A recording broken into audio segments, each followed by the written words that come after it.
It's time to talk sports. It's Hacksaw's Headlines, a panorama of the world of sports, stories, comments, and opinions. Touchdown, San Diego! Now, here's iconic sports talk show host Lee Hacksaw Hamilton and co-host John Riley.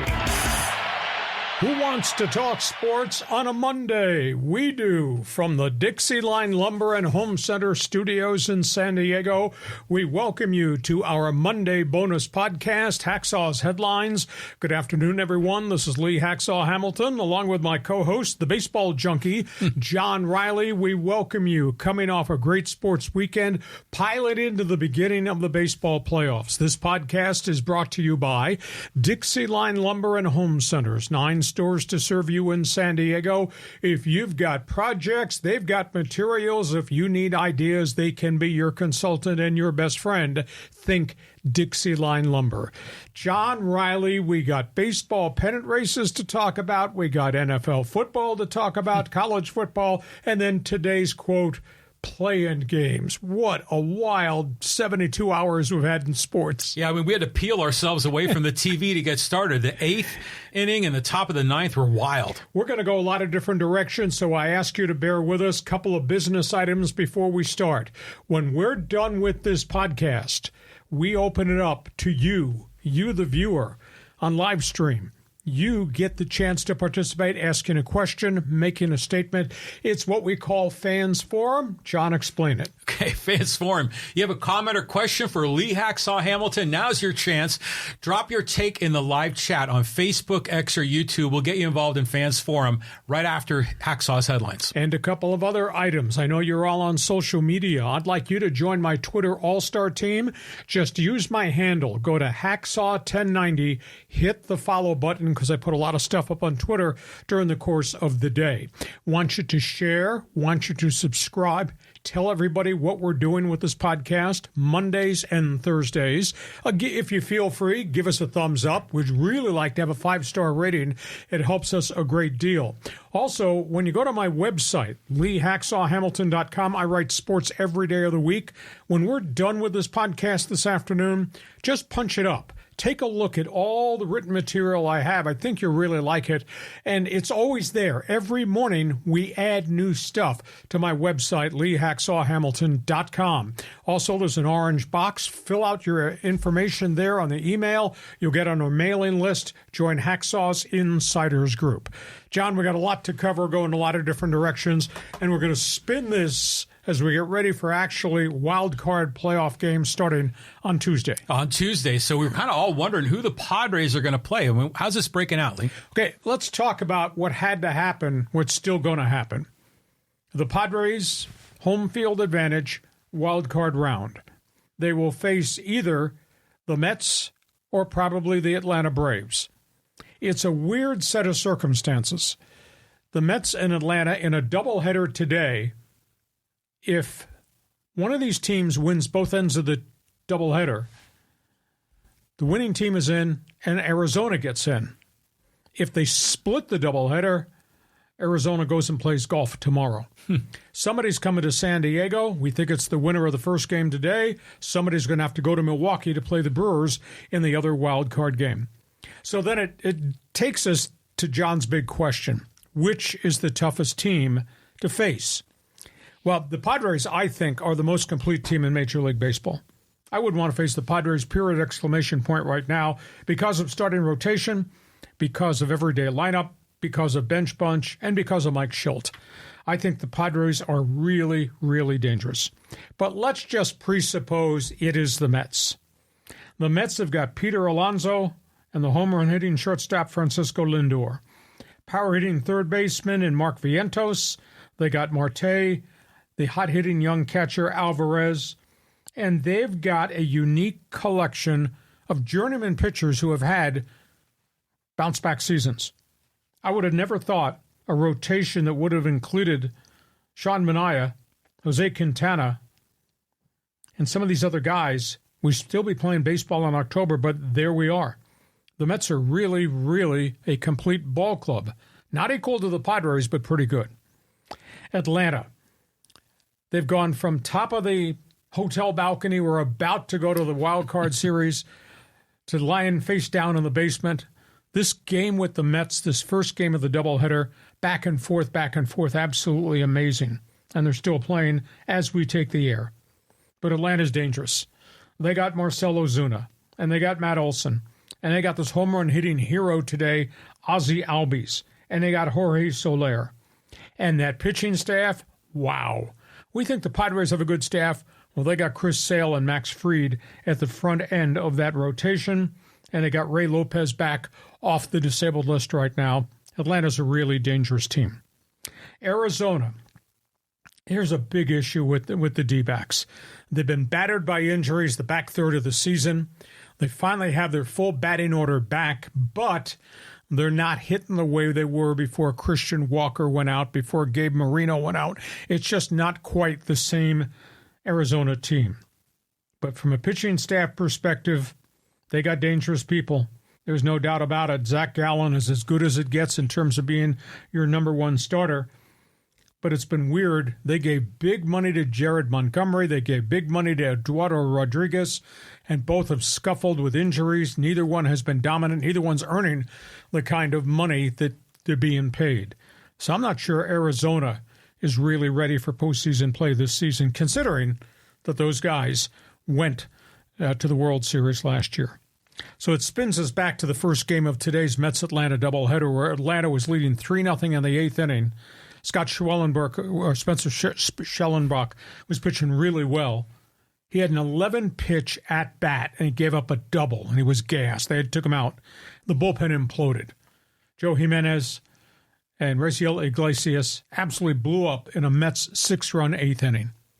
So Atlanta was going from a 3-0 lead to a 6-3 deficit, and Atlanta came back in the bottom of the eighth inning and retook the lead. Ozzy Albies, who had hit a 2-run home run earlier, came back with a 3-run screaming line drive, bases-loaded double to give Atlanta the lead 7-6. So they're going to the ninth inning right now. Atlanta wins, they're in. Mets still have to play a second game of a doubleheader. They can get into the second game of the Twin Bill if they win that. So those are the storylines, this street corner, if you will. Now, the other street corner is Milwaukee sitting there, day off. The Brewers won 93 games this season. I would have never have imagined that, considering they lost virtually the whole pitching staff. But Willy Adames, the shortstop, has had a phenomenal comeback player of the year season. William Contreras has hit a ton of home runs, and this young shortstop, Jackson Chourio, has hit with power. He's been the equivalent of what Jackson Merrill's been to the Padres. Milwaukee playing at home is going to be dangerous for anybody going in there. So, John, that's where we are. Do you want to give us an update on the out-of-town scoreboard? Has Atlanta won? Have the Mets rallied back? Where are we in that first game of the doubleheader? Well, according to the sports ticker here, it just ended right now. So the Mets won 8-7. They just finished the full 9-inning slate, and I guess they're going to go take a break and come back in about an hour or so. What the heck? That was a crazy game. I mean, that's like unbelievable back and forth from the eighth and in the ninth. Now, here's the big issue. Atlanta loses this lead twice and loses at home. Now you got a big question. Atlanta has to win the second game to have a postseason.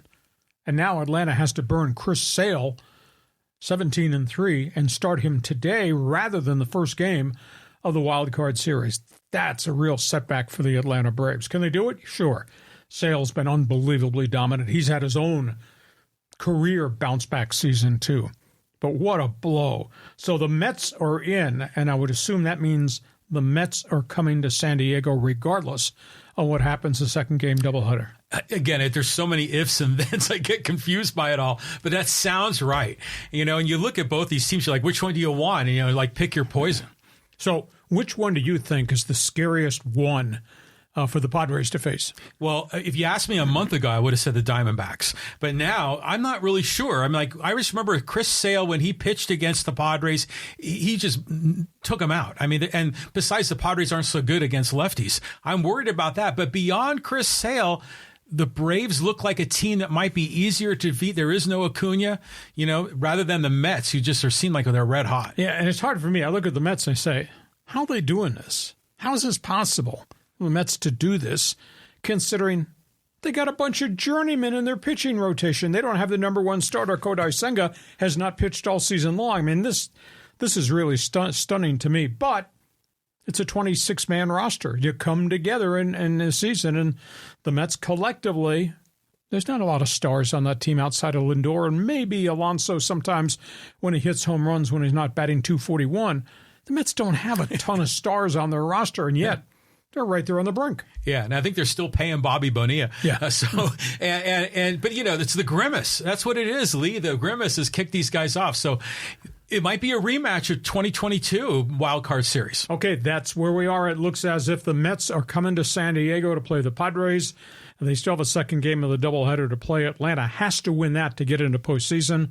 And Arizona, they're rooting for somebody to sweep this thing. They're rooting for the Mets to win it so Arizona can be in postseason play. Okay, as long as we're talking baseball, let's go from the National League. Let's talk about the matchups that actually are set in stone and begin tomorrow, American League playoffs. Yeah, I mean, first of all, I'm surprised Kansas City is in there, and the Tigers. Okay, let's start with Houston. World Series team. Are you going to boo now or you won't wait till I'm done? He doesn't like the cheats. Houston has fought through a ridiculous siege of injuries. There was at one point in the season, the Houston Astros had 6 of their top 7 starters on the DL. They're all virtually back. Not all totally 100%, including Justin Verlander. And there's no Lance McCullers. But Houston, led by Framber Valdez and a bunch of young guys, has got pitching. Alex Bregman was hurt early. Yordan Alvarez, their other big bat, has been hurt, in and out of the lineup. Altuve's been in and out of the lineup. And yet, Houston won their division, and Houston is hosting first-round playoffs. Detroit, they were in trade mode at the deadline. They were so far out of it, biggest disappointment, and they won 15 of their last 20, the Tigers did. Unbelievable. They got one pitcher that you would recognize, Tarek Skubal. He won 18 games this season. They were going to trade him at the deadline. They elected not to. They got hot bats, though. These are not household names. I follow them, so I kind of know that how the seasons have had. Riley Green, Spencer Torkelson, Matt Vierling, and their second and third starters are kids, led by Reese Olson, and they're pitching pretty well.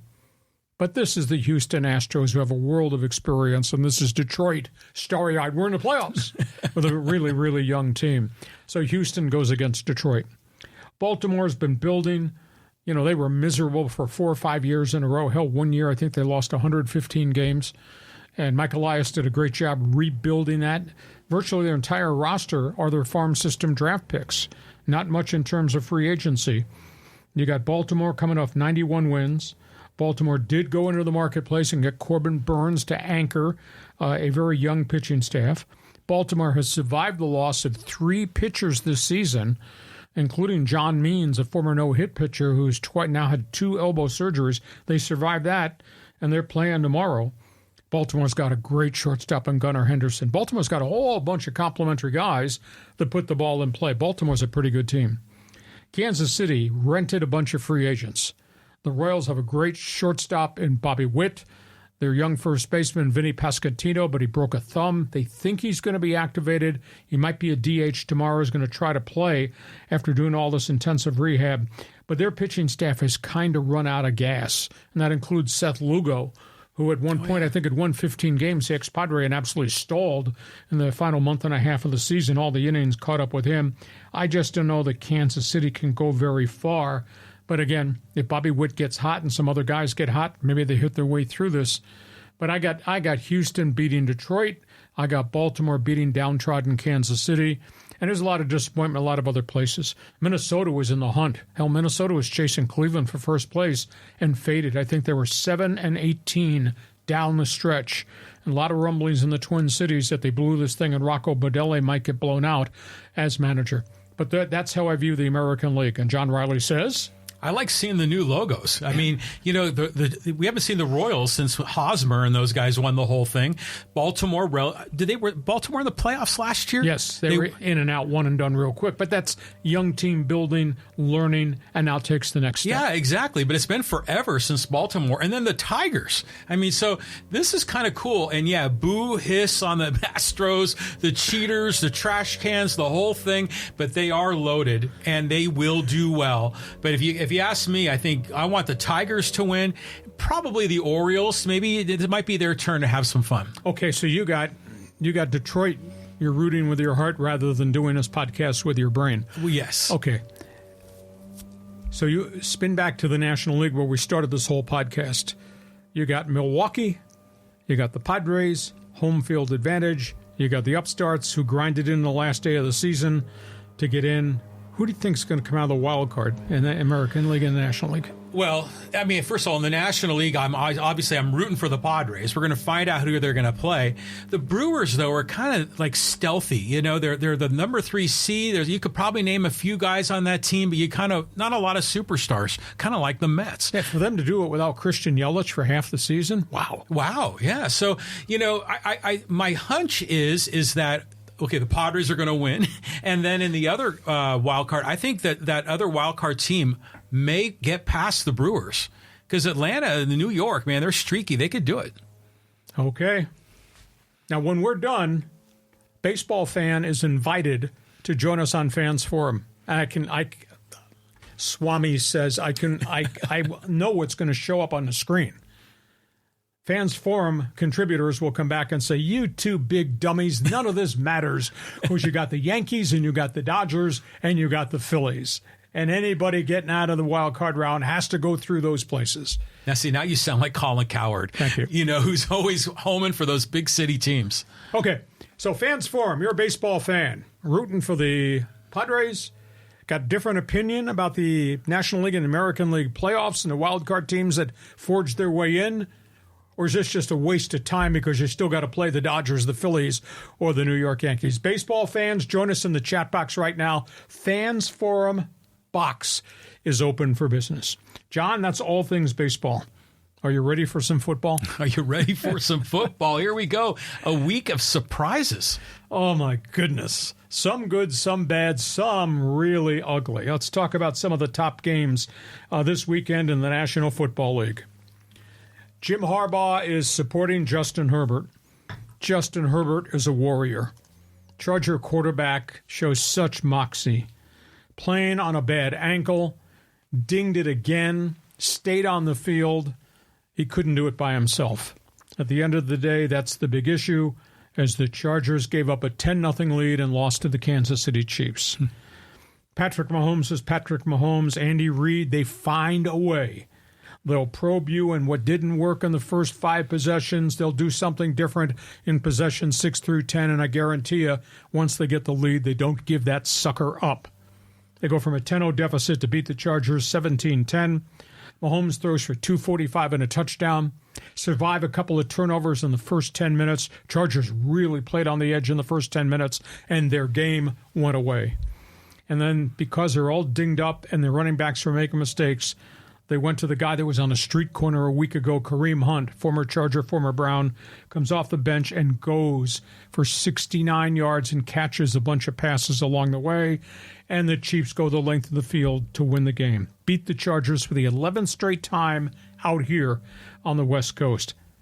Like I said last week, when is a rivalry not a rivalry? When you can't freaking beat the other guy. And Kansas City just beats him and beats him and beats him and beats him here.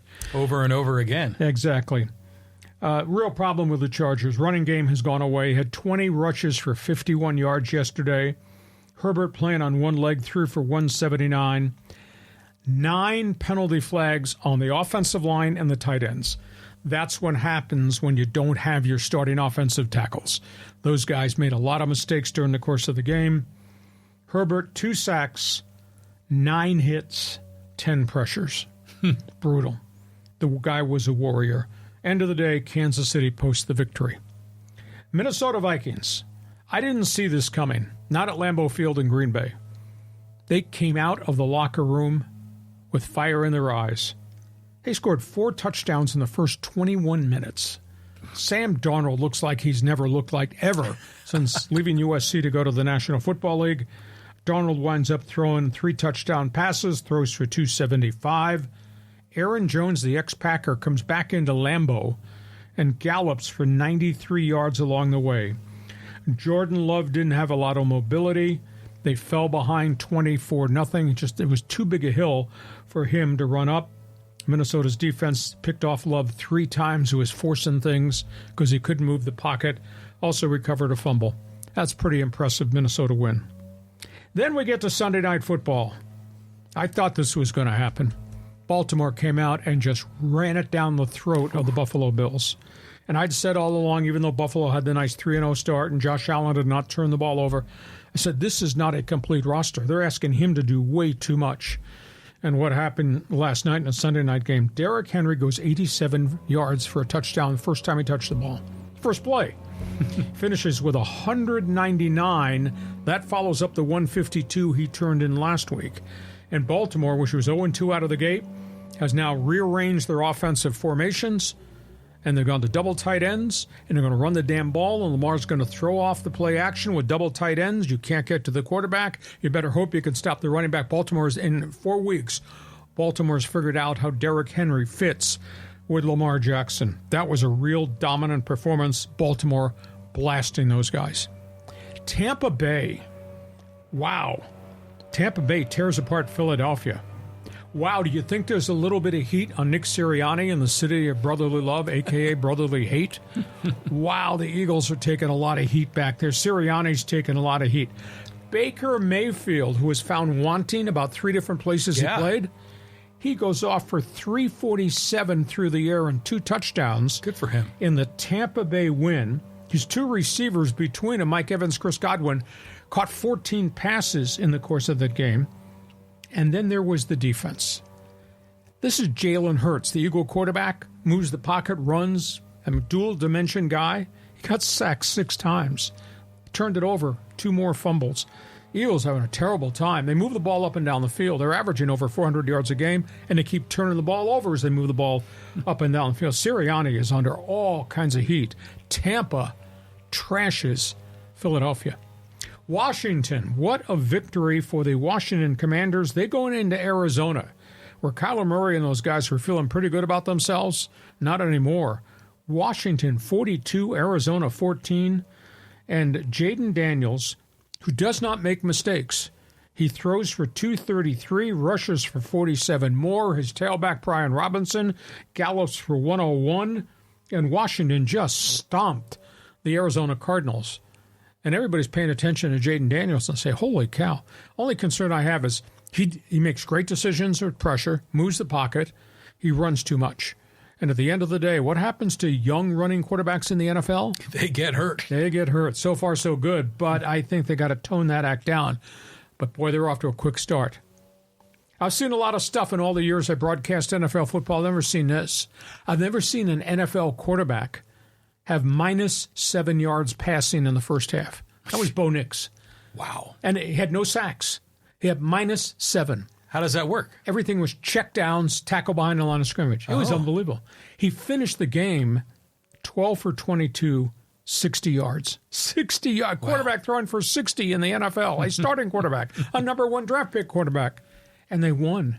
They beat the Jets 10-9 in the rain in a field goal kicking slop contest. Aaron Rodgers, gimpy. He's got an ankle and got the other leg and the ankle are both bothering him.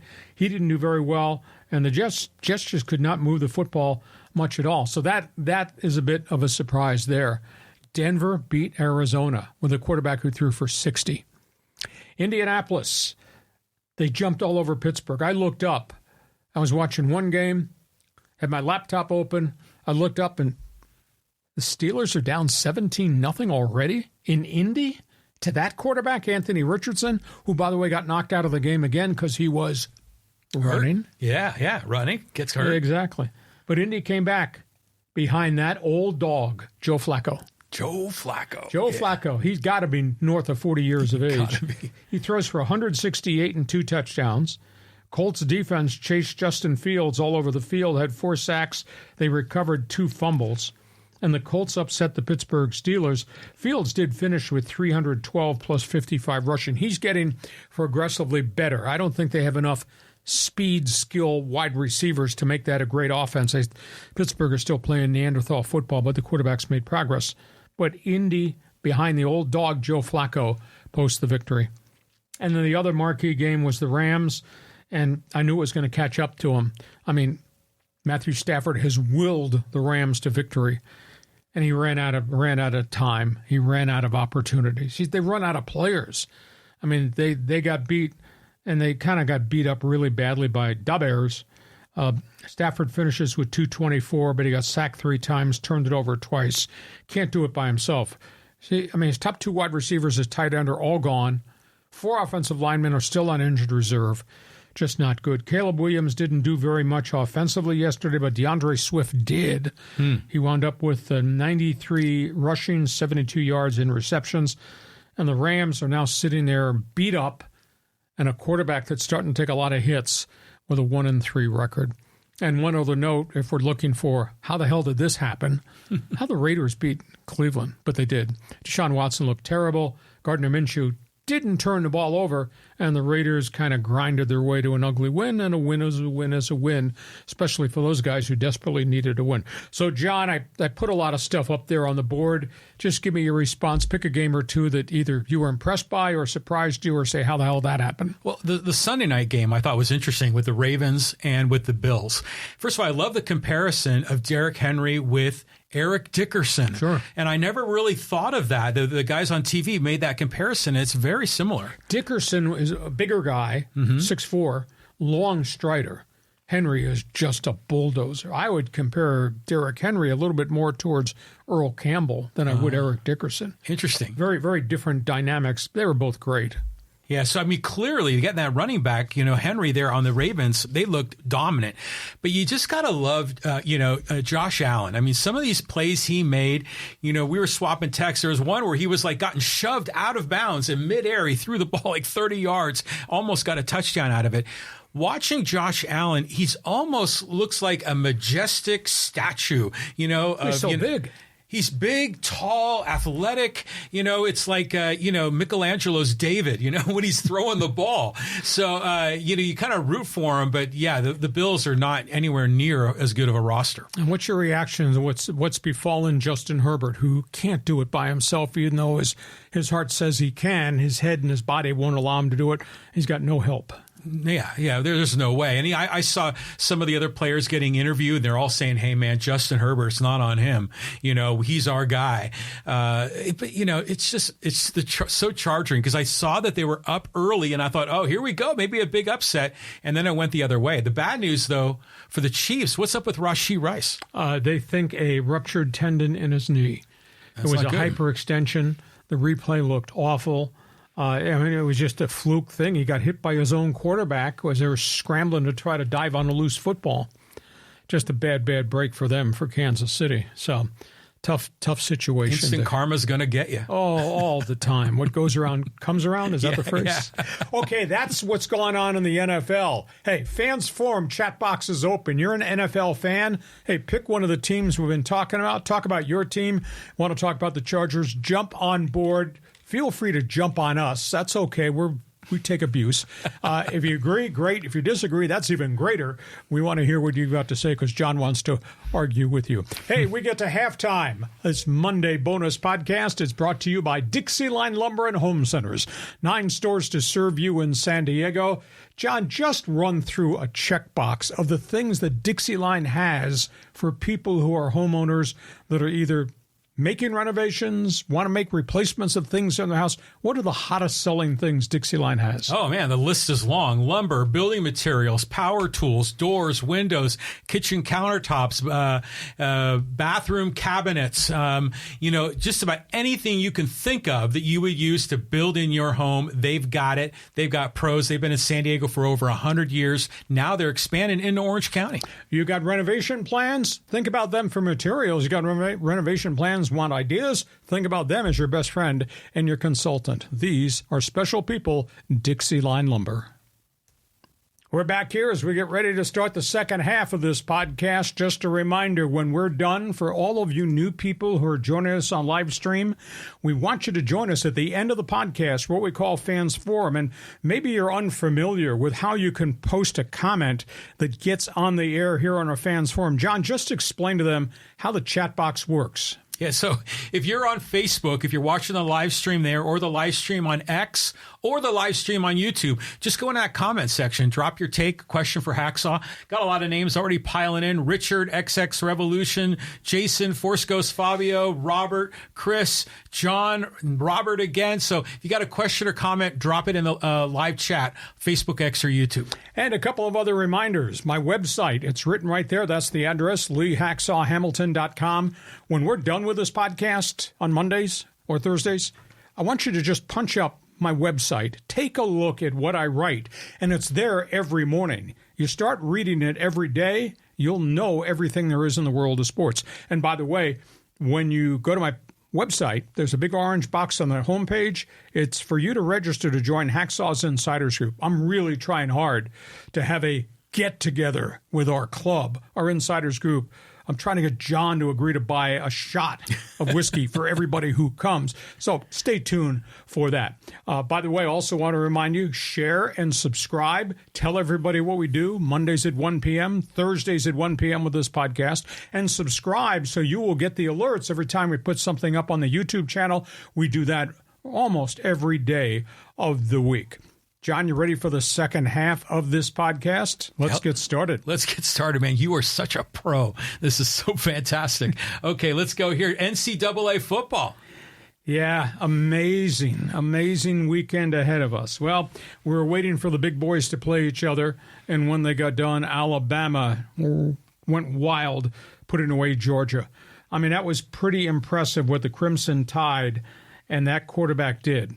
And I tend to think Jalen Milroe has probably pushed himself to the top of the Heisman Trophy balloting by virtue of an over 400-yard all-purpose day, and they just jumped all over Georgia.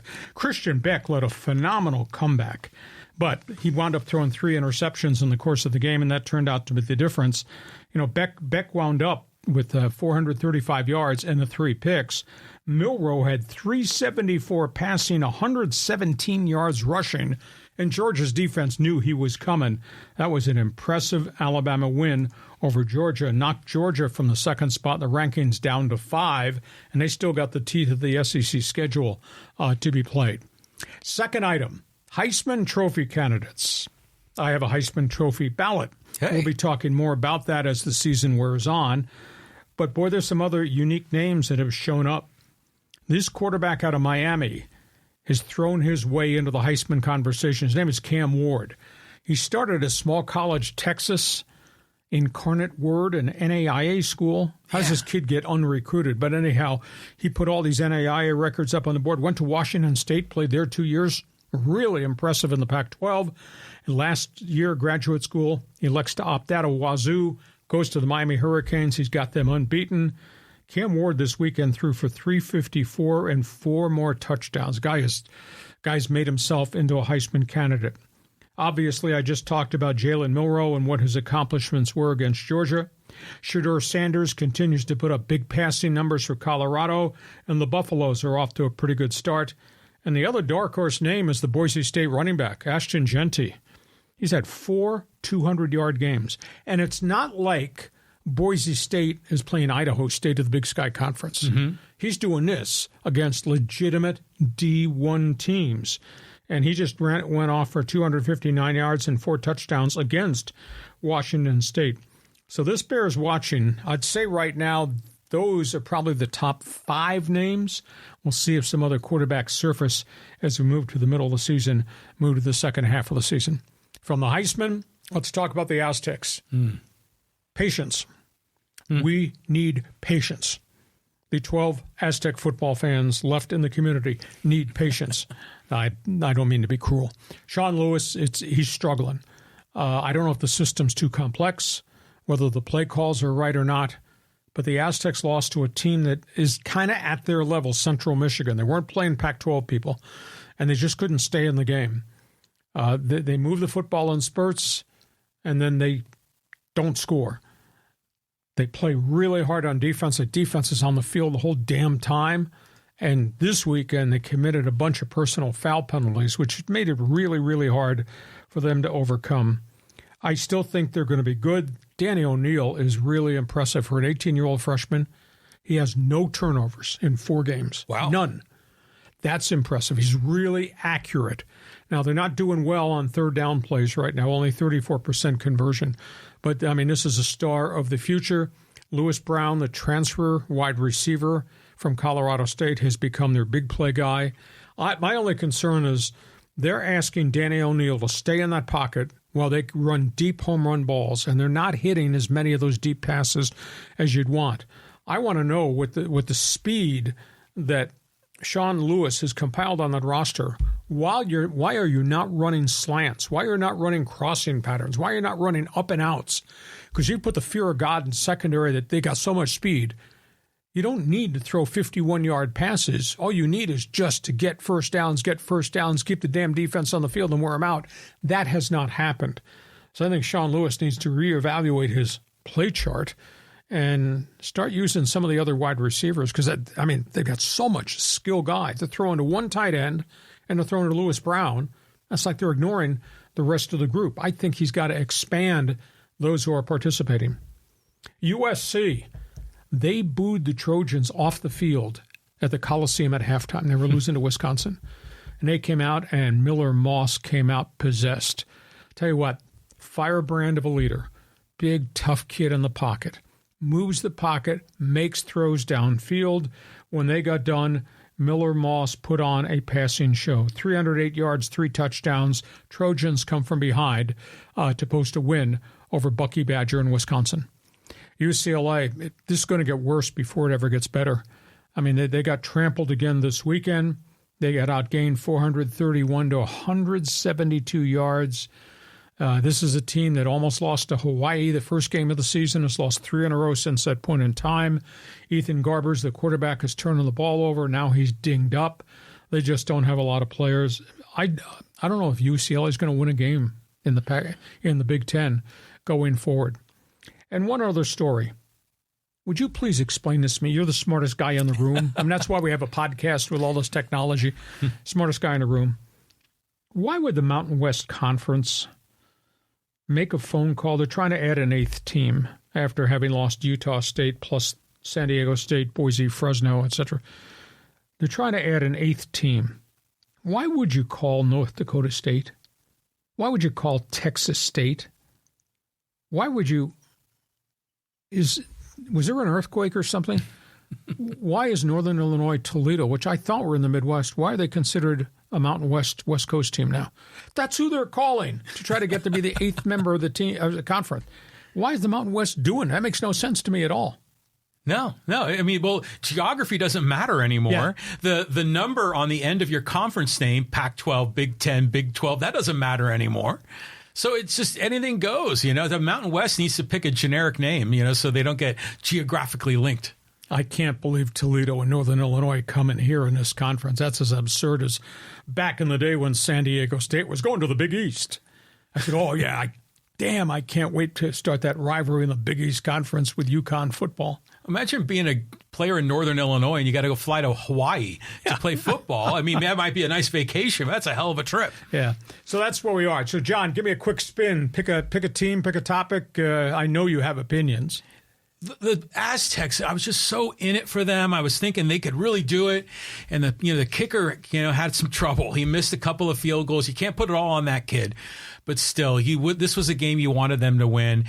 And it was interesting, just generally speaking, watching that game in their stadium, which is a nice stadium there in central Michigan. And then I flipped the channel and it's Georgia, Alabama. And it's like the frickin' Super Bowl, man. And it's big time. You texted me, it's big boy football. Here we go. So it's interesting the differences of the two. But, I really want the Aztecs to be successful. I like Sean Lewis and his enthusiasm. I want him to be successful. The other comment I'll make is I want that kid from Boise State to win the Heisman. Just like Marshall Faulk got screwed by, who was it, Lee Corso, that wanted his guy from Miami to get the Gino Torretta fan. Gino Torretta, yes. So the Aztecs got screwed. This kid from Boise State sounds like he's legit. I haven't seen him yet, but the numbers are off the chart. He's a third-year guy. He stayed. He didn't go to the NFL. I mean, He is the best big running back. There's a highlight video from this past weekend's game against Washington State. He ran over 7 different Cougar players on this long touchdown run. It's a phenomenal run. So Google it up, Google So boy. is he like an Earl Campbell that bashes you over, or is he a fast guy? No, he's physical. He's not Earl Campbell in terms of dimensions, but he's big and physical, and he's got an extra gear once he gets out there. He's like Falk. Falk was not as physical as Genty is. Falk was unbelievably lightning quick, and he had an extra gear when he got out to the second level or got to the sidelines and went. This guy will bang you and then bounce it out, and one guy can't bring this guy down. He's powerful. That sounds like Rashad Penny. Yeah. Yeah. So maybe that's a better comparison. That's very good. Yeah. Okay, so that's where we are in college football. Feel free to join us with an opinion. Fans Forum chat box is open. We're talking hoops. Hoops, yeah. Big trade in the NBA. I mean, a lot of people are talking. This is a real stunner. And I'll tell you, this is a portent of what can happen in the NBA and might happen in the NBA. I'm going to tell you about the trade, and I'll tell you how I'm going to link it to something else. There's a story out there. It's not gotten national recognition, but people should be paying attention. The Minnesota Timberwolves traded their big starting, high-scoring forward. There were all kinds of issues with Karl Anthony Towns in terms of relationship with the other big guy, Rudy Gobert. Anyhow, Minnesota traded Towns, averaging 23 points and 10 rebounds a game, and a number 1 draft pick. They go to the New York Knicks for their unhappy shooting forward, Julius Randle, former number 1 pick, averaging 24 points per game, plus 3-point shooter Devontae DiVincenzo. The big issue, and the story hasn't spilled out yet, Minnesota cannot afford to pay 3 guys $40 million apiece, and that's where the contracts with stars have gone. I mean, they have Anthony Edwards, they have Gobert, they had Towns. Each was making between 40 and 43. Minnesota's ownership says we do not have the ability to create that kind of revenue to bring it in so it can go to the players. So they traded Towns. I don't think they got fair value back. Julius Randle is a streaky shooter, is kind of a bit of a head case, but they gave up on him. Connect the dots to this story.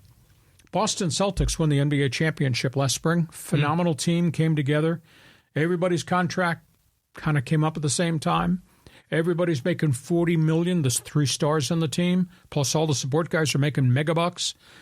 That's why that family just announced, once they got to the championship parade over, we're putting the team up for sale. We can't afford. They're going to lose $80 million this season. The Celtics, the championship Celtics, with all the sponsorships and all the salt, they're going to lose $80 million this year because of the cost of the contracts. And suddenly I looked at the Minnesota story, and that was the first thing that flashed into my mind on the weekend was the NBA, even the glory of everybody making $40 million, they're headed for disaster because there's no way to recoup all this money to pay all these guys. I mean, Boston's got 3 guys making 40, and the owners put the championship team up for sale at the peak of their success. And Minnesota has 3 superstars, and their owner says, can't do it. We're going to make a trade. I think NBA is headed for trouble. Anyhow, so that's the big story in pro basketball there. Your response? Yeah, well, it's clearly the Timberwolves gave up a lot. I think the Knicks won the deal. But it is interesting, the money thing, because when you're first explaining, I'm thinking, okay, Minneapolis, not as big of a market, but if Boston was struggling, now granted, I know for Boston, it's probably like a play toy for the billionaire owner. But at some point, you got to say, hey, man, we can't keep giving money away. It's fascinating how all these pieces are rolling together, because I remember like the Lakers roster is loaded. That's one of the most expensive in the league, right? Well, they got 2 guys making all the money. The rest of the guys are way down the chart. But even the guys way down the chart are still pulling like $20 million a year, which is just unbelievable. So I don't know. I don't know what this means for the NBA, man. They got to figure out a way to get more revenue. I think there's a problem on the horizon. I really do. Wow. And again, the union has a right to negotiate under your form of capitalism to get every dollar you can get out of the owner for every player. Yeah, of course. But now when you got 2 of your marquee teams say, we can't afford this, we're losing too much money, paying what the union wants us to pay, game's going to change. Something's got to change. Yeah. Interesting. Okay, you're an NBA fan. You follow pro basketball. Who do you think got the better of that trade?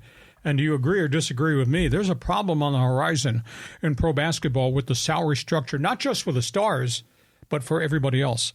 That's one topic. Next one? This news is tough, man. I mean, I really like Dikembe Mutombo. What a personality. He passed away at the age of 58, brain cancer. This was a unique player, came from small college basketball to the NBA and changed the game defensively. He was not only a great defensive player, good teammate, he became a persona. He became the first global ambassador for pro basketball around the world. Yes. Not just in his home country in Africa, but around the world. So when he retired, he played 16 years in the league, started and had unbelievable success with Denver, moved to other places, including Philadelphia and to the Houston Rockets. When he retired, he went to work immediately for then Commissioner David Stern. He has done so much institutionally for charity. He has built hospitals in the Congo, which is his home country, in Sudan, in Ghana. He has done things to help finance scholarships for African students at those universities there, a Dikembe Mutombo scholarship fund. Wow. And he's done so much for charity here in the States, especially hospitals. What an unbelievably unique man. Four-time All-Star. Well, I think one of the great modern-day defensive big men in the league. Negligible on offense, but what he did to change the game, I think he's number 2 all-time in the history of the NBA in block shots. I think he's number 4 in the history of NBA rebounding. And not only was he a great player, but God, what a great citizen. And to see him pass away so suddenly at age 58, sad. I didn't even know he was ill, yeah. But I just like the whole wagging the finger thing, when he was snuffing people with block shots. But and the TV commercials that followed that. Oh, yeah. So this is what's so great about it. If I had him here, he'd listen to some of the things you'd say, he'd be doing this to you. Yeah, he would be. Yeah. But I'll say this. First, I remember him at Georgetown where there were the 3 centers in a row. Yeah. There were him, Alonzo Mourning, and Patrick. Yeah. So that he was amazing there. But then, to your point, he's from a foreign country. He comes to the United States. He's having success at basketball. And a lot of times that's a big thing, for a foreign person to come here to new culture, everything new. And boy, did he just embrace America, and America just embraced him back.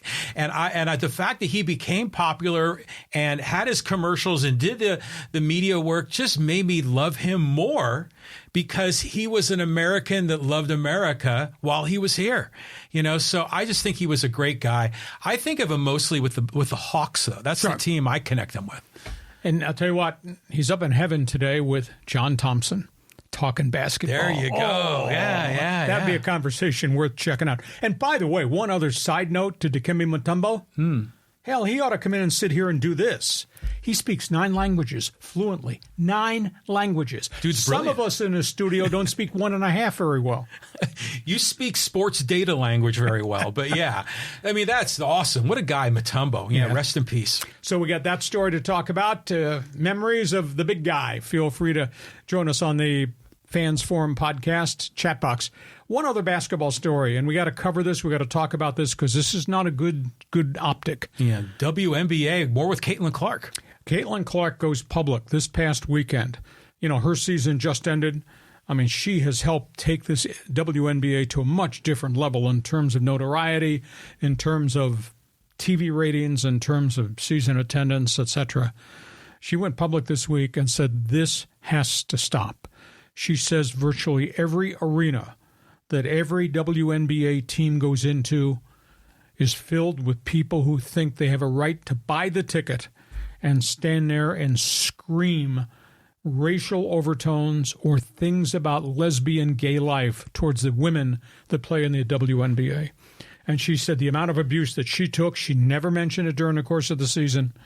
She didn't want to be distracted. She said it's unfair. It's unfit. And the owners and the security people need to clamp down and to stop this from happening. And then, on top of that, Brittany Griner, who, of course, has had her own personal life of trauma and got back here after being arrested in Russia, back here echoed the exact same thing, said the things that have been said to our players are so uncouth. Those people should never be allowed to be back in the arena, and she's demanded the WNBA upgrade security, especially near the bench area. There's just too many people, John, that think I can buy a ticket and I can do anything I want and say anything I want. and two of the stars of the league were really offended. What the hell's wrong with these people? I mean, it's you go to a ballpark or a big arena, watch a ball game, and you're going to hear crap from people. But this is like in the gutter. You don't need this at an entertainment event. These people must show up trying to think that they're better than someone else. And the WNBA is so much to celebrate. You hate to have this as a discussion topic. Yeah, you're correct. And we started the season with all the electricity and the interest of what Caitlin Clark created, and it was promptly shut down by all the abuse she had to take because all the other women in the league were cheap shot fouls and running their mouths and all that.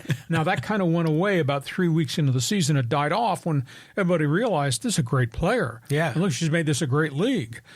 But now all of a sudden we get to the end of the season and the playoffs, and all this dirt surfaces again. And it's just, it's just not, hey, Caitlin Clark, go back and pick some corn.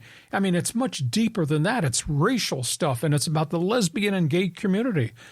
Well, that is our society today.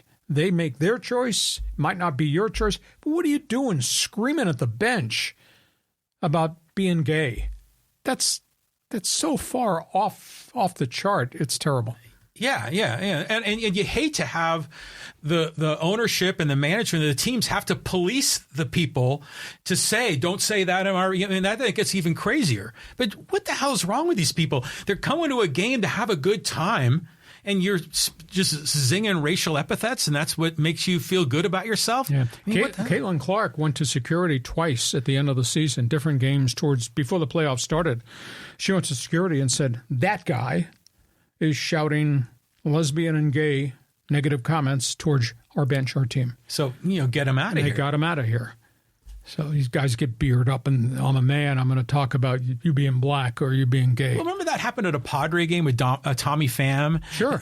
So you see this kind of crap every once in a while. It's like, geez. But I think for a player, if a player wants to go to the point of singling out someone to get out, then I say, yeah, that person gets out. Okay. So we go from basketball. You got an opinion about the greatness of the WNBA season, how neat it was, or how sad it is that they have to deal with some of this. Join us in Fans Forum. Hockey camps are open. Here comes the opening of the NHL season, and we got hockey hotline stuff to talk about. Boy, John, not a good weekend. We talked on Friday about the terrible injury to Drew Doughty, the all-star defenseman, maybe Hall of Famer with the LA Kings. Now they've gone in to have done all the exams. He's got major surgery coming. Not only has he got a fractured ankle, he's got torn tendons in the ankle. He may not play this season, and that's a huge blow. The other one, we talked weeks ago about this controversial trade where the Montreal Canadiens got Patrik-Laine from the Columbus Blue Jackets in this huge trade. And Laine is a guy, it's a big-time goal scorer, has had all kinds of personal issues. He got hurt in a Montreal preseason game against Toronto the other night.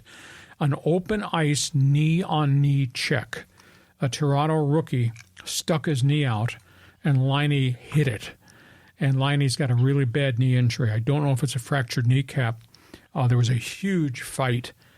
Payback in the aftermath of that, but that's a terrible blow because this guy scored 209 goals in about 5.5 years in the NHL, and even though he's had personal issues, that's a really good player. Montreal's really counting on Patrik-Laine to be a star. So NHL season opens in a week, but boy, what a terrible blow for the Kings, and this does not look like it's good news up in Montreal. I heard someone tell me one time, I never forgot this, that the NFL, we'll get to hook this at NHL. NFL is like modern day gladiator games. I wonder, maybe is the NHL a better representation of that? Because these dudes, man, the abuse they take, the injuries, I mean, which do you think is the more, like I say, physically abusive sport? I think the NFL is, because it's a much wider field and guys are running at full speed. Yeah, granted, they have pads and they do wear helmets and they've tried to outlaw helmet hits and all that, but you're still going to get unbelievable violent collisions along the way. The NHL is in a confined chunk of ice, 200 feet by 80 feet, and that's it. But they mandated helmets, they mandated visors. This year in all the minor leagues, in addition to the junior leagues, have not done it in the NHL. Everybody must wear throat guards because you get players who get hit, get up in the air, skates fly through the air, and of course we had the death of the NHL player who played in England last year. So I think the NHL and the NFL have both done a real strong job in terms of lessening head blows, giving the players better equipment to wear, but it's a high-speed contact sport. And the NHL has made tremendous strides in terms of, I can't hit you in the head. I can't cross-check you and send you head first into the boards, where you could get a head injury, a neck injury, etc.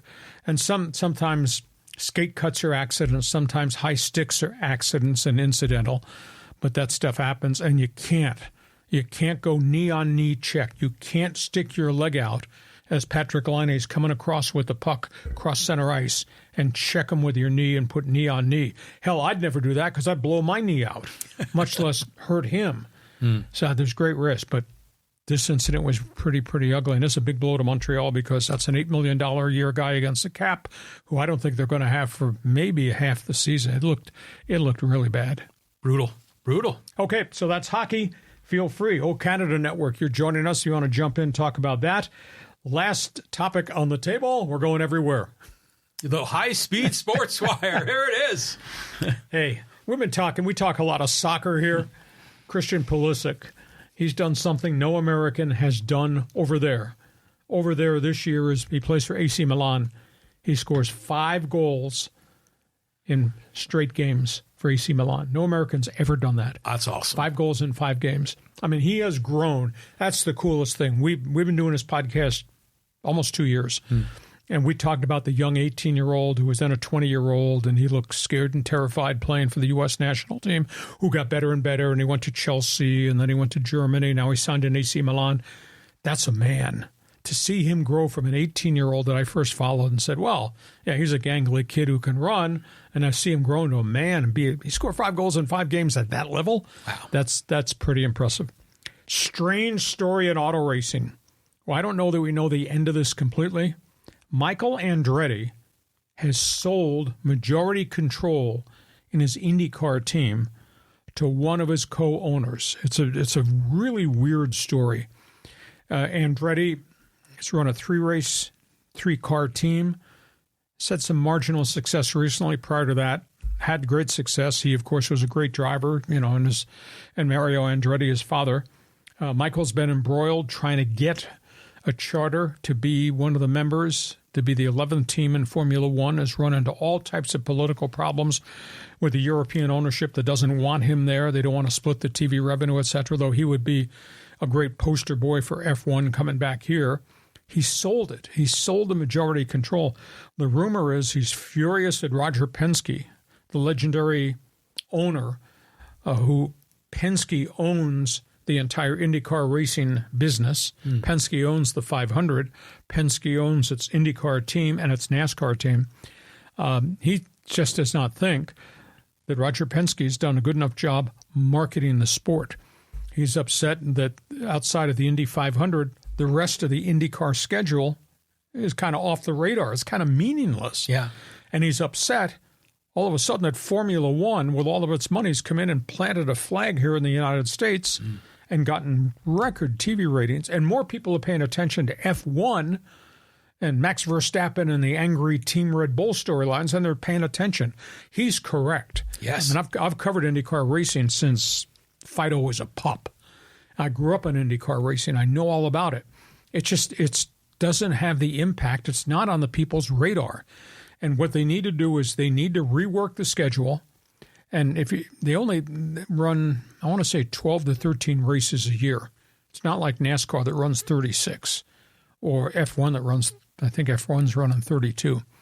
What they need to do is fix their calendar and make the marquee events, make it the first Sunday of every month there's an IndyCar race. Don't go 6 weeks on the schedule without a race and then run 2 races in one weekend in Milwaukee. That's weird. So maybe his critique of Penske has got some validity to it from a marketing perspective. They got to change the image of IndyCar racing aside from the month of May. So there's a lot of work to be done, but he's walked away. I was really surprised at that. And then there's the last one, the owner of the Chargers. Your best friend. Dean Spanos. About a year and a half ago, big story broke. His sister, Dia, who owned 24% of the franchise. Family ownership owns most all the stock. She went public and said, this man has ruined the product. This man has ruined the business. This man has got debt everywhere. This man left San Diego. This man had to take out all these loans to pay the beginning of the territorial fee to move to Los Angeles. This man had to borrow money to meet his bills. This guy's borrowing from one bank to pay off another bank loan, saying that Dean Spanos needs to be removed. Well, they fought and they fought and they fought. She's given up the fight, but she sold 27% of her stock in the franchise and the Spanos Foundation to the owner of the Detroit Pistons, Tom Gores. And Gores has become the lead minority owner. Dean Spanos, first family of football, will continue to make all the football decisions about a franchise that has not had a hell of a lot of success. But Dean Spanos has walked out. And I've tried to configure, and I was never good in new math because I cut math class that day in college and went drinking uptown that day too. I don't know what the value is, but it's got to be, if the franchise is valued $5.6 billion, you do the math. Get your cell phone out. What is 27% of $6.5 billion? That's what she got. Oh, that's about, $1.5 billion. It's probably more than that. Yeah. But yeah. anyhow, that's the story that broke. Hasn't gotten a lot of publicity because when the lawsuit story broke, she filed, I think, 3 different pieces of litigation, and they were never going to settle it, and the league was never going to force the First Family of Football to sell the franchise. But anyhow, she has sold it and made significant profits. Well, good. Yeah, good for her. If she deserves it, I guess. Yeah. First of all, the Spanos family is just so weird. Like there's Dean and Dia, and they're spelled the same with the exception that Dean has an N on the end. Right. And Dia is just DEA. What's going on? And then there's another brother, Michael, and there's a 4th member that lives in Stockton, and they own, I want to say now, they must own 76 maybe % of the stock. And now Tom Gores has bought Dia's ownership of it. And there's one family here in San Diego that still owns the team, have owned it since the days of the old AFL Baron Hilton San Diego Chargers. Yeah. George, I can't remember. I remember this guy, yeah. Great gentleman. He's passed on. His family still owns it. So that's where we are with the Chargers. So you want to talk about Pulisic, Andretti? No, I want to talk about the IndyCar Andretti thing because, like, when I was a kid, the Indy 500 was everything, right? Sure. And this is before, for me, and NASCAR was big. Frankly, back when I was a kid and even today, I don't really care about the rest of the IndyCar circuit. I just care about the Indy 500. Month of May. And all the pageantry, we talk about that. We enjoy all that. So it makes me wonder, is like, why is there an IndyCar league and an F1 in Europe? I mean, they're very similar kind of cars. Why can't they just standardize on and make all of IndyCar F1? Well, F1 is all road racing. F1 is much different technology, much more expensive, much more powerful cars. IndyCar is oval and road. The oval is obviously where the speed and the excitement is, but it's maybe it's cyclical, but IndyCar's gone through a really bad time in terms of losing its notoriety and its specialness aside from the old Brickyard in the month of May. NASCAR was a good old boy thing. It was a regional franchise. It grew, and it became a national thing thanks to TV. And, of course, they had personalities, right. The Man in Black, Dale Earnhardt, and all those guys, and the Alabama Gang, and Bobby Allison. Now, NASCAR's TV ratings have kind of plunged, even though it's a national sport. We don't have a NASCAR event on the West Coast anymore in Southern California. Where all the population and the TV viewers, we don't have a race because the track is being downsized in Fontana. There's been wild talk about doing a street race, but I don't know. The street race is exciting anybody. So now NASCAR's TV ratings are dipped, and here comes all things Europe and all things F1 and all things Max Verstappen and Sir Lewis Hamilton, and they're coming here. They're going to have 5 F1 races here in North America, I think, within 2 years. So suddenly F1 has become the social thing. And, of course, F1 is global. F1's in Brazil. F1 is everywhere in Europe. I mean, it's fascinating. F1's in Japan. So my wife watches F1 because she watched that Netflix series and got hooked on it she and my son are always talking F1. And I'm like, I have my hands full keeping track of everything else. But we've noticed that on this podcast, yes. So it is, the personalities drive the sport. You're right. And like, I can't even name an IndyCar guy because it's usually those dudes from Brazil. There's that, Pato Award from Mexico. But I'm trying to think of some of the other names. They're not off the tip of my tongue. It's just gone through a cycle where we've got some great foreign guys who've come here and have done very, very well. Alex Palou is the latest. Oh, yeah. He won the points championship this year. But it's a bad cycle in IndyCar racing. But to have Andretti walk away from it, he's not going to be in day-to-day control of his team. He's going to be a minority holder. So I tend to think maybe some of the stuff he's saying about the lack of marketing and creative juice, they need to do something to put IndyCar back on the calendar. And I mean, I follow it because I write about it on my website a lot. But you go 6 weeks without an IndyCar race, out of sight, out of mind. Totally. Instead of first Sunday every month in IndyCar. Make it work on the schedule. Yeah. Hey, you're an auto racing fan, soccer fan, jump on board. Fans Forum box is about to be opened. Hey, this podcast is brought to you by DIXIELINE Lumber and Home Centers, 9 store locations to serve you in San Diego. You got projects, they got materials, you need ideas. They can be your best friend, be your consultant, whether it's in the house, at work, or even on the back patio by the pool. Think DIXIELINE Lumber. This podcast on Mondays and Thursdays at 1 p.m., and it's time for what we created that you must like because the damn box is filled with people with opinions. It's called Fans Forum. John Riley, it's yours. Here we go. It's going to start off with Robert. He said, has there ever been a game and a year as 2024 Mets and Braves game today? Padres want Sale to pitch today and not tomorrow. Well, it's amazing. I mean, this comeback thing, it was 3-0 in the 8th inning. I was on the highway making my way coming back from a press conference to come do the podcast. And it was 3-0. And I turned around. All of a sudden, the Mets had 6. I said, this sucker is over. They're going to have to play the second game of the doubleheader. And then Atlanta comes from behind thanks to Ozzie Albies again and gets the lead. And then Lindor solves it in the top of the 9th inning. And from the Mets and the Atlanta perspective, they got a problem. Now they've burned through their bullpens. I mean, they are going to be breathing fumes by the time somebody gets to San Diego. There had been conversation, John, over the weekend. I was told there was conversation maybe MLB might move the start of the Padre NLCS back a day to give whoever has to fly cross-country again a chance to collect themselves. But then MLB said, no, we're going forward. The games are going to be played, and the Padres are going to start on Tuesday like everybody else is going to start on Tuesday. So, I mean, from the Mets' perspective, this is really hard because they were in Atlanta, although they sat and got rained out for 2 days. That's why they had a doubleheader today. Sat in Atlanta, went to Milwaukee, got kicked in the head in Milwaukee, got on the plane, came back to Atlanta late last night, played 2 today, get on the plane at about 6 o'clock tonight and come all the way out here and got to be at Petco Park tomorrow afternoon for a 5:38 p.m. start. So, I mean, the Mets are at a real disadvantage now. Yeah, well, I just check on my phone because we kicked this podcast off in the bottom of the 9th of Game 1. Game 2, Sale's not pitching. Holmes is pitching. And then right now the Mets are pitching Joey Lucchesi, our old friend from the Padres. So they're probably throwing in the towel. So this may end up to be a split, but so far it's no score in the second. I want to just kind of roll the clock back.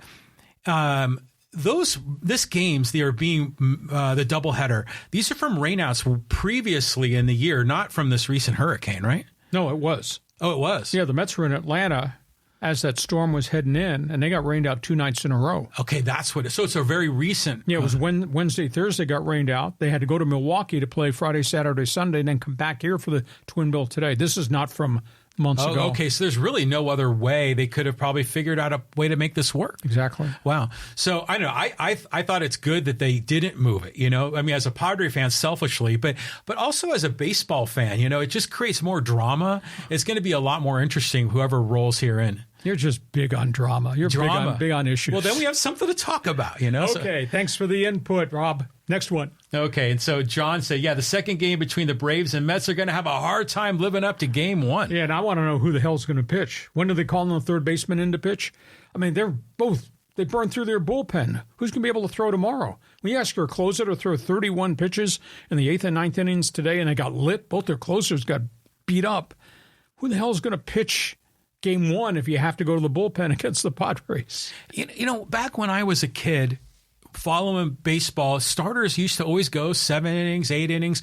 You weren't always really worried about bullpen arms, but these days it's a different beast. It's a different game. It was a different game, yeah, because you even concerned about Schilt and overusing his, high leverage guys. Yeah, this is all just great drama here. I'm loving it. A lot of things change. I remember 3 cents postage stamps. Okay. I remember as a kid growing up on Long Island, 18 cents a gallon gasoline in gas wars. 18 cents a gallon. Okay. Yeah. I think furthest back I go is 49 cents. Yeah, I think your newspaper once upon a time was 5 cents. Now other newspapers still out here to buy? And times are different. Hey, John, thanks for the input. Next question, Fans Forum. Let's go to Chris. John, if the season ended today, Sam Darnold would be the MVP of the league. For the first time in his career, he has receivers that people have heard of. However, I'm convinced his success is emanating from none other than his glorious mustache. Lee, break down for us the performance-enhancing powers of the mustache. When you're great, you're great. Should I tell this story? So I text with a lot of people, executives, different sports. So I saw a picture weeks ago of A.J. Preller. Kind of looked like an Errol Flynn mustache. So I texted him and I said, listen, that's an okay picture, but if you need help with that mustache, call me. You and the mustache, that goes back how far in time? 1970s, doing hockey. When I had long hair and a Fu Manchu, which was everybody in hockey had that back in the days 70s, of the Broad Street Bullies, the Phillies and the Flyers and the Big Bad Bruins. Mm-hmm. So I had it, and I only shaved it off once. It was right after I got married, and I was going on vacation to my cottage, and we're getting ready to go the night of the midnight flight. We always fly overnight, and I said, I had to take this off. So I shaved it off. I looked like a car without hubcaps. And I peeked around the corner, and I scared my wife. She said, what happened? She said, you were trimming to make a mistake? I said, no, I just thought it, but I grew it right back, and I've had it ever since. So, it's part of who I am. What do you think about Sam Darnold? This is amazing. This is the Kevin O'Connell effect. This is the guy I thought coming out of USC we would see in the NFL, but it shows the complexities of bad team, high pick, drafting a quarterback. Look the hell what happens when you put a good young quarterback around bad players. And it just had no talent. No run game, couldn't protect him, and he's going through a brutal learning curve about where's the blitz coming and what's my pre-snap read. And, I mean, it's just there's a confidence failure there that was terrible. But that was an organizational failure. So now he's a veteran. So now he's got a little bit more experience. And obviously he's with a pretty gifted, smart guy, La Costa Canyon's Kevin O'Connell, and they're off and running. He's obviously got maybe the elite receiver in the league right now in Justin Jefferson. And I'll tell you, the kid from USC, Jordan Addison's a hell of a player. They don't have their tight end yet. He's going to be back within a couple of weeks, Hawkinson. Suddenly, that's a really dangerous offensive unit they've got.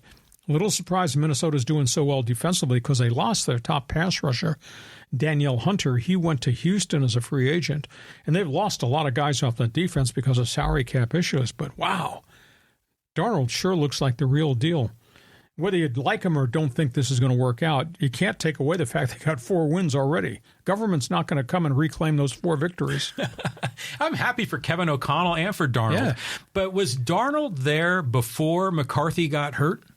Yeah. Okay. Yeah, he was supposed to go in to be the, quote, insurance policy. Ah. And, he went to the OTAs the same time McCarthy went to the OTAs, and McCarthy was playing okay, and then McCarthy suffered the knee injury and is gone for the year, and now they're lucky they got that insurance policy in Minnesota because that insurance policy is now 4-0 as a starter. Wow. Hell yeah. Yeah. Okay, let's keep going here. Let's talk Aztecs. This is with Force Ghost Fabio. Aztecs football choked that game away. The kicker gave me flashbacks of that Miami game back in 1990. Oh, what was his name? Andy, the field goal kicker that missed a couple of critical kicks. And he was a good field goal kicker. But at the end of the day, I asked Sean Lewis at the press conference today, because Rose is kind of off the bloom now. There's hardly anybody going to those press conferences. There's me and Kurt Kenny from the Union Tribune, one guy from the website East Village Times, and one cameraman. That's all that's showing up. So I'm not going to say San Diego State's lost the media, but Not many of us there, but some of us are still coming. But I asked him today, what's the biggest phrase this week in the Aztec Center? And he said, well, so I gave him multiple choice. I said it's learning curve, coaching, confidence, or what was the third one? Oh, he asked me too quick. I gave him 3 choices and teachable moments. He said, check number 3, teachable moments. We just have to learn how to cope with what's going on and don't let one bad play become a second bad play, etc. And they put out the fire, at least last week, with all the offensive line penalties, but that was replaced by all this junk, all this cheap stuff that happened with personal fouls on defense. I mean, they had a kid throw a punch. The whole world saw the punch, but a Mid-American Conference referee didn't see the punch. They had one of their corners should have been thrown out of the game. Plus they had helmet hits, they had late hits, they had roughing the quarterback hits. So he's got his hands full right now, and I don't like the play calling because they're asking that kid freshman quarterback to stand in the pocket and let receivers run their deep routes. A, the kid could get cleaned out, get hammered, or B, you're asking him to throw it deep with they're completing less than 50% on bombs. And as I said early on, you got all the speed as wide receivers and his tight ends, throw slants, throw up and outs, throw crossing patterns. Wear the damn defense out rather than stand back there and try to throw it 38 yards down to Lewis Brown, complete 1 out of 4, 1 out of 5 of those passes. So Sean's I think he's going through a rough time, but I'm not giving up on him. I still think at this level, with that playbook and the number of athletes, I still think San Diego State is going to have a decent season. But dude, you're 1-3. I'm not 1-3. You're undefeated. Yeah, you got to have patience with this guy. I mean, he's brand new. I mean, we were all spoiled from Rocky Long and Brady Hoke, and all the, with over the 2000 teens, they were just such a great run. And yeah, we've got to take 2 or 3 steps back, and I think that's what we're in. It must be just so hard to build a culture, and then the players you're recruiting, you got a lot of these players have a chip off their shoulder, and maybe that's why they're getting in some fights a little bit, trying to prove that they're legit. I just think you stay the course, you continue to teach them. I do think you need to open the playbook a little bit more. And once they start to win, they're going to win because this confidence will continue to grow. They're playing hard right now. That defense, unfortunately, is on the field too much. I think there's 133 teams in Division I. San Diego State is 129th in time of possession.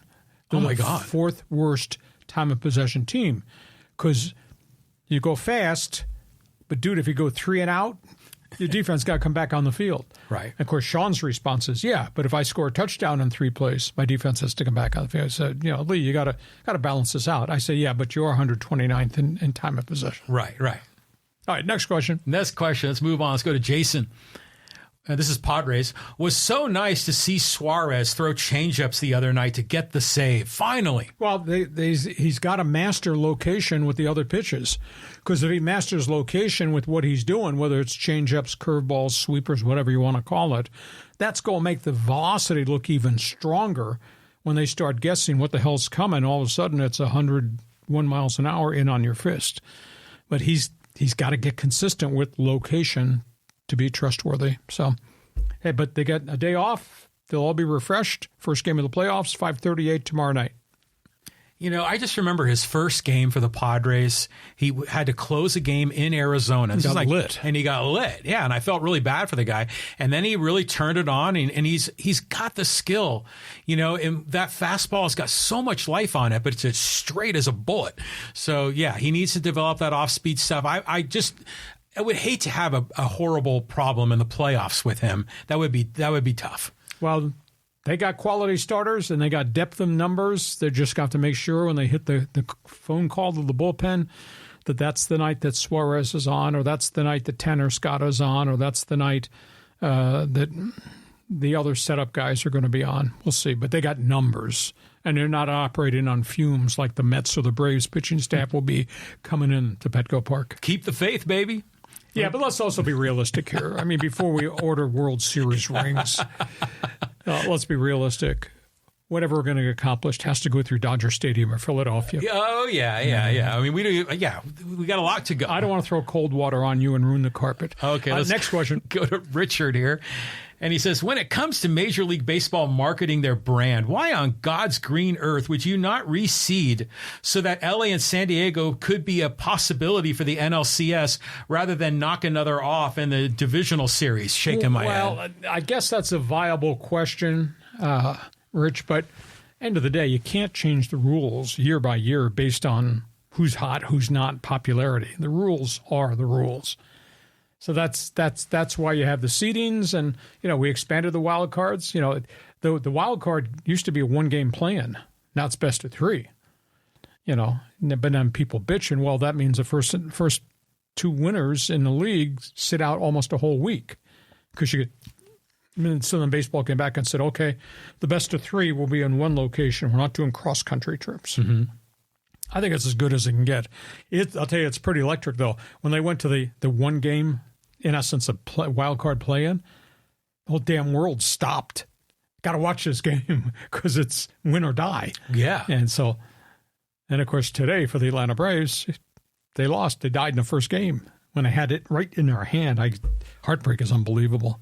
Yeah, I need to check the score on what's going on there. But I just remember when I was a kid in the early 70s, that was when divisional play first started. Mm-hmm. And the AL-NL Championship Series, I think, were best of 5. And then they went to the World Series. But sometimes I get confused because the first round's best of 3 is the divisional round best of 5. Then the championship is 7 and the World Series is 7. And it was weird because I've seen a few more curveballs in life than you have. Although I don't foul them off, I usually punch it the other way, goes for a base hit. Of course, yeah. But at the end of the day, the World Series used to, it was American League, National League. And I grew up back when there were 8 teams in each league. And the World Series was just, I remember the Yankees and the Braves, the Yankees and the Dodgers, all that. And then interleague play came along. And I thought, well, that's kind of novel. We'll get to see it. And the first couple of years of interleague play, John, they took the schedule and they packed it around the All-Star game. And that's when interleague play began. It starts June 1st, everybody play everybody else, come out of the All-Star game, everybody play everybody else, and then we'd roll into July and we'll go back to playing. I wish they do that now. We've lost a little bit of the zing by having interleague games the first week of the season or, the 5th week of August, etc. I'm all big in marketing. This is really damn important, so watch it. That's why the NFL is so successful. Oh, Sunday. Yeah. Sunday. Yeah. I just want to go back here first of all. The seeding. Doesn't the NBA reseed? One of the leagues doesn't it? No, not anymore. NBA came up with their old gimmick and gadget. You're the only guy I know that bought season tickets for play-in games. Doesn't say much about you intellectually. But, God, I shouldn't have drank so much coffee today. I wouldn't be on the edge as much as I am.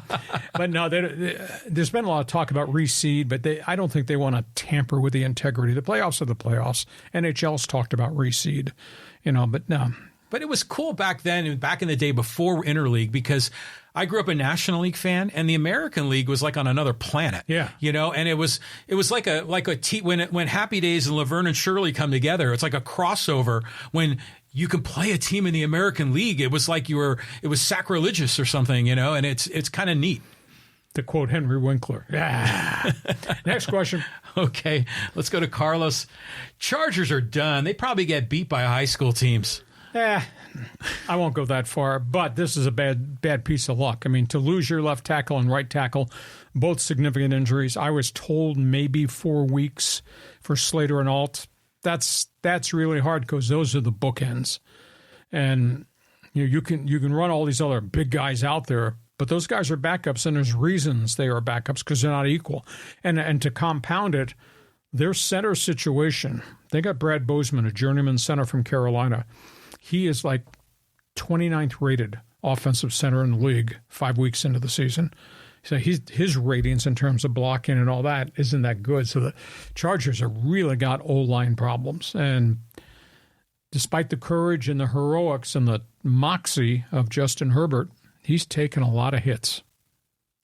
There are statistics for offensive linemen? Oh, yes. There's all types of rating. I never heard of that. Well, if you wouldn't go to bed at 9:30 at night, you'd have time on the computer to go search this junk out. That takes some serious film work to break down that data. Because they're not doing it in real time, are they? No way. No. But there are groups that that's what they do. I think there's one collection that does all statistics. I think it's called Fans Focus.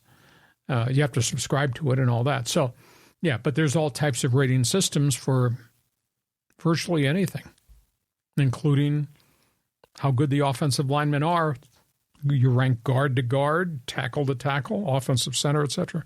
I remember like about 5-6 years ago, there was a kid that lived around the corner from me that was the third highest ranked long snapper in the United States for high school. Mm-hmm. And I was like, how in the hell do you rank that? Well, accuracy, power of getting the snap back. How quick does the snap get back there? The consistency of the spiral. Man, that is a rabbit hole right there. That's of data. Right. You could go down that hole and get lost for a week. Thanks for the comment. Next question. Okay, let's go here to Carlos. You think the Padres are going to get through the first round? I think so. At home, yeah. But even on the road, they got the second best road record in baseball. And, if they had been forced to go on the road, no problem. That's easy for me to say. They don't have to go to Dodger. I don't have to go to Dodger Stadium the second series or to go to Philadelphia the second series. But this thing is loaded. And, there have been people I've seen on social media, people just bagging on me. Oh, you were the one that said Preller is in jeopardy, lose his job. You were the asshole that used the comment House of Cards. Well, yeah, that's when you were screaming, like I was screaming, about them being underachievers through June 15th and losing. I heard you screaming about losing to Miami and losing to the Rockies and losing to the Pirates. And now you're bagging on me because I was presenting the information that was available at that time. Now, the information now is a little bit different. Social media, boy, just... Well, see, they try to figure out if you're a fan of the team. I'm just covering the team. Right. You're a sports journalist. You cover the team. You have your take, your one man's opinion. But I think, as a fan of the team, you don't like people jumping on the bandwagon, jumping off the bandwagon. And I think they're projecting that on you. Full disclosure, I went to Catholic elementary school. So I had a great education, arithmetic and geography and all that, and religion, catechism and all that. Didn't have any background in music. Yeah, never had artwork, never had music, which was really kind of weird. Kind of felt degraded. I never learned to sing Kumbaya, so that's why I feel the way I feel. Okay, in terms of covering the team. Kumbaya. All right, let's go to Gary. And Gary's got a long one here, Chalk Chargers. Dean Spanos has had how long to build a fan base in Los Angeles? Getting close to 6 to 7 years now. There is more red at SoFi than an Alabama home game. His dream was to be successful in Los Angeles. What is success, Dean? Almost 1/5 of the way to another half century of failure for Los Angeles. I remember watching the San Diego Chargers, looking up in the stands and saw all the Raider fans in the stands after a big loss and would just shake their heads. David Binn especially must be so demoralizing. Well, I'm not going to pile on, but what you said was damn true. Let's be honest. This is the 37th season the First Family of Footballs owned that team. First Family of Footballs had 16 winning seasons in 37 years. And those are the people that fired a Hall of Fame coach in Don Coryell, a Super Bowl coach in Bobby Beathard, a 200-win coach in Marty Schottenheimer, and a Hall of Fame general manager in Bobby Beathard. Those are the facts as presented today. Yeah, and them's the facts, and yeah, I mean, the ownership there is just unbelievable, but it's weird. We were just talking about long snappers. This guy brings up David Binn. One of the greatest of all time. Yeah. 18 years worth of doing something none of us understand, but he was really good at it. Yeah, what a coincidence right there. Okay, Golden Bear. Okay, let's go here down the list, and David Ramos has been poking you with this one. Ohtani, 6 for 11. Arise, 0 for 12 in the Dodgers versus Padres series. Who's ready for the playoffs? They're both really good players, but Ohtani has just been fierce. I'm trying to remember the statistic as of last Friday. Ohtani was, I can't recall. He was the player of the week, but he was hitting like .595 for that final week in the middle of the pennant race. He's just so gifted. And Arise, I'm not going to say an acquired taste because you have to respect the accomplishment. You win 3 batting titles in a row. Dude is doing a lot of things. I have never seen a modern-day ball player swing at so much stuff outside the strike zone and yet put it in play and get a base hit.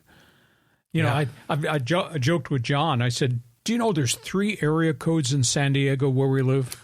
760, 619, and 858. And Arise comes to the plate, and he'll get pitches in all those area codes, and he'll swing at all of them. He's the best bad ball hitter in baseball modern day I've seen. I thought Yogi Berra was the all-time greatest bad ball hitter. This dude hits balls off his shoelaces and drives it. I mean, he's really unique. And 314, that's pretty damn impressive considering he's had some spells where he kind of went into a funk, yet he's hitting 314. I just like his personality. He's like a fun guy. He's like out there, and he's excited to be here for a winning team because he was playing for the Marlins and weren't going anywhere. So yeah, it's a pleasure to have him. But when I think of bad ball hitters, I think of Vladimir Guerrero Sr. Oh, wild swinger. Yeah, and he would be all over the place, and that dude would drive the ball.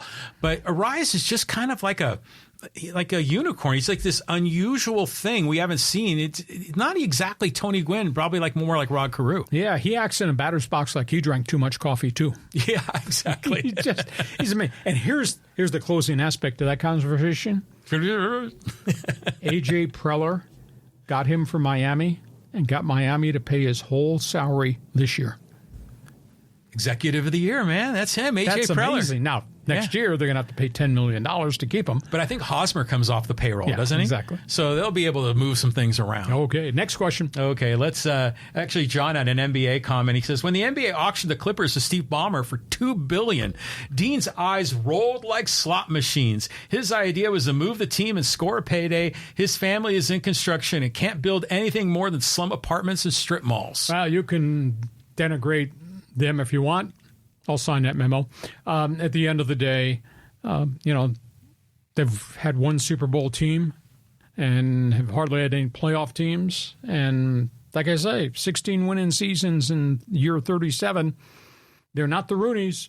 They're not the Maras. They're not the first family of football, the Crafts. So that's where we are. But do like the quarterback. And stupid me said, I hope Justin Herbert goes 17-0, and I hope Dean Spanos goes 0-17.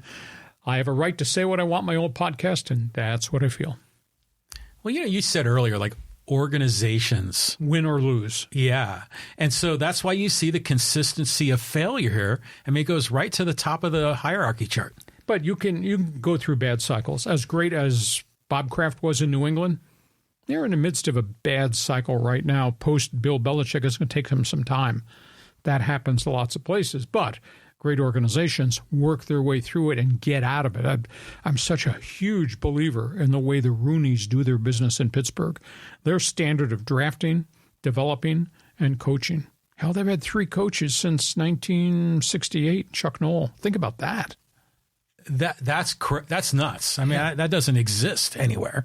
I mean, we're talking about all the managers that have been cycling through, like the Anaheim Angels, and to have 3 coaches since 1968. Since 68. Chuck Noll, Bill Cowher, Mike Tomlin. And Bill Cowher's still going strong on TV. Yeah, telling you what he thinks. Yeah, Tomlin, I think, is all right. I think he's good. Okay, you want to get some social media? Social media here. Okay, let's go there and scroll down the list. And, let's go here. Talking Padres, whose staff is better? You brought it up. And Frank Dad says, don't jinx us, Hack. Oh, I'm not allowed to have an opinion on my podcast, but you're allowed to have an opinion on my podcast. Come on, Frank. Please, take out a checklist. Just go ahead and compare. Who's got a better pitching staff? Padres over Dodgers. Padres probably a little bit over Philadelphia. Padres definitely better than the New York Yankees, top to bottom.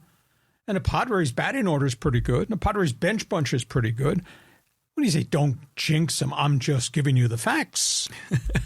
I love the superstition in sports. I mean, to this day, I'll make sure I wear a certain Padres shirt on a certain game, and I'll do that in other sports too, and I know it's weird. It's just silly.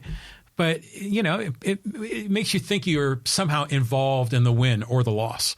There's nothing wrong with being a fan. No, not at all. Sean Lewis gave me crap today at the Aztec press conference. Oilers, hockey? I said, hey, it was clean. I put it on. Whatever. Yeah, he's a football coach. He doesn't know much about that. Okay, let's go here to talk a little Lakers with ASAP Mimic. He says, no Lakers fan who is invested into this team and following the team's every move through the fan-made channels or even thinking about Bronny right now. The rest of the NBA community do not understand just how bad of a coach Darvin Ham was, and certainly cost the Lakers a couple of wins with his terrible coaching all around, from play calling to lineups to development to crunch time decisions to preparations. Darvin is just a mediocre coach. Look for the Lakers to finish 4th through 6th in the West. 7th through 8th is a worst-case scenario. Well, that's optimistic. We have to see if J.J. Redick's X's and O's work in the NBA, not having been a coach. We see if he becomes the head coach or whether LeBron James and Anthony Davis are coaches on the floor. Big issue.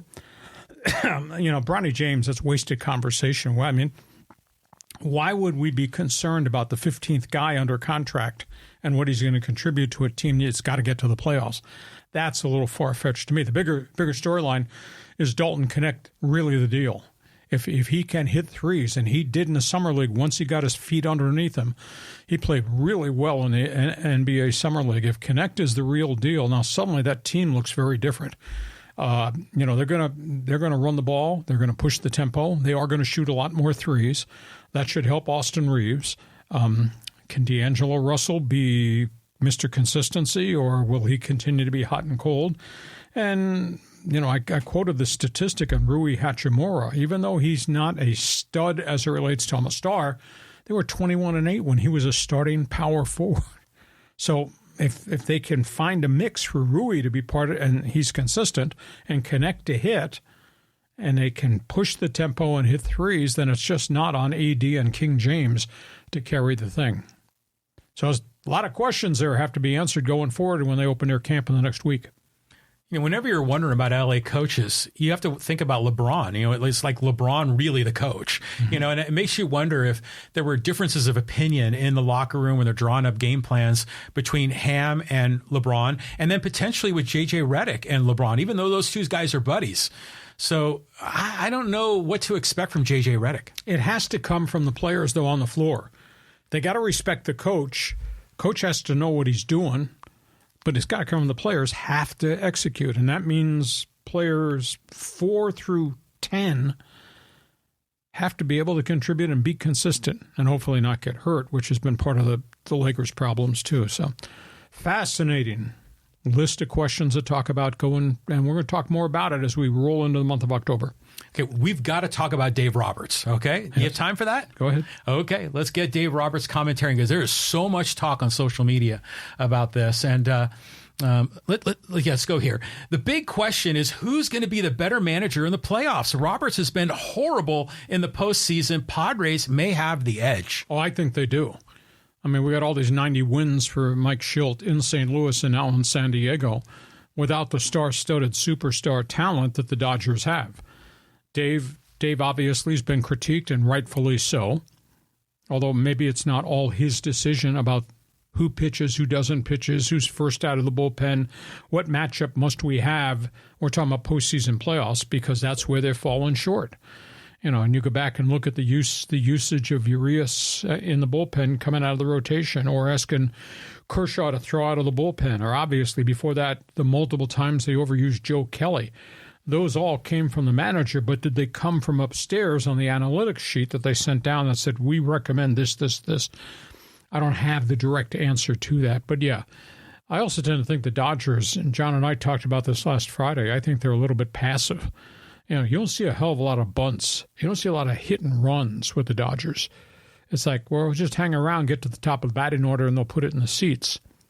The Padres are kind of built differently. The Padres play a lot of station-to-station, base-to-base baseball. I mean, they do squeeze bunts. They do dump the ball down the line. They try to move runners over, and they even do surprise stuff. You don't see a lot of that surprise stuff with the Dodgers. To me, the Dodgers are a little bit too passive, even though they got superstars at the top of the batting order. Well, there was another comment here about bunting, talking about the Dodgers, and that was from Eric, and he said, I'm going to give him a pass for the World Series. The Astros cheated on. Number one, Dave Roberts has won a lot with one of the highest paid rosters in MLB history. I blame Dave Roberts for the monumental pitching collapses in a few playoff games, including the World Series. He just recently made an error against the Padres. Instead of bunting to bring Ohtani to the plate, he let Miguel Rojas hit into a triple play to end the game. It's errors of that nature that make me dislike him. The list goes on and on. Well, of course, the response from Dave Roberts was, if we lay the bunt down with Machado and the first baseman storming in, that could turn into a double play anyhow. Because it also could turn into, depending on where the ball is placed on the bunt, it could also be a throw into center field if they screw the play up. So it's a real tough call. But Rojas is hitting around 300. Rojas putting bat on ball. Rojas drove that thing at Machado. That could have swallowed Machado up and gone into left field. So it's always, hindsight is always 20/20 in the rearview mirror. Yeah, it would have been nice to have Ohtani up. But even if it had been one out, if Manny had only gotten one out, Ohtani would have come up, still with guys who could score and facing Suarez. This turned into a triple play. You don't hardly see triple plays ever. I've never seen triple play ever in person or on TV. Yeah, usually you see it a highlight, when it happens. Watching that one, and then I saw one where the Padres bunted into a triple play against the Dodgers. It was awful. It makes you wonder too, like how much impact does a manager have on a baseball roster? Like how many wins or losses could you directly point your finger at to say that's on the manager? John, it's got to come from the players. The players have to produce. I mean, here in that game today, that first game of that Atlanta must-win doubleheader with the Mets, they stayed with that starting pitcher into the eighth inning, and then he ran out of gas. He had an 11-pitch at-bat that wound up being a double. That opened the floodgates. But it came from the pitchers. Atlanta went to the bullpen, and Joe Jimenez, who's been reliable, he got killed. And then they went to the closer, Iglesias, to try to stop the bleeding, and he got killed. It comes from the players. It can, if I've got an ace that's been pretty trustworthy for a long time, I'm going to keep going to him in the most crunch time situations that exist. So you can do X's and O's to a degree, but it's got to come from the players. Players have to produce. Yeah, when you're managing a game and you're in it, you can feel energy. Of how a pitcher or a hitter is going. You might say it's momentum, but the confidence level, you can see that. And some, computer nerd in the front office that's delivering all the data downstairs, they don't see that. They don't understand that. So I wonder if Dave Roberts, is he just toeing the line to be a good company man? Or I wonder how often he maybe pushes back on the front office. He's pretty even-keeled emotionally. I like him a great deal. I respect him a great deal as a person, much less a really good player and the highest winning manager in Dodger history. Yeah. L.A. Dodger history, Brooklyn Dodger history. Just think about that. But at the end of the day, the players have to produce. And for them to be where they are, first place, home field advantage, entire National League playoffs, for them to be there with all the pitchers they lost, we flashed a board up here last Friday. I don't think the average fan understands the number of pitchers on the DL who had surgeries this year. I mean, it's phenomenal. 38 pitchers have used. 19 different starting pitchers have had to use. 7 season-ending surgeries.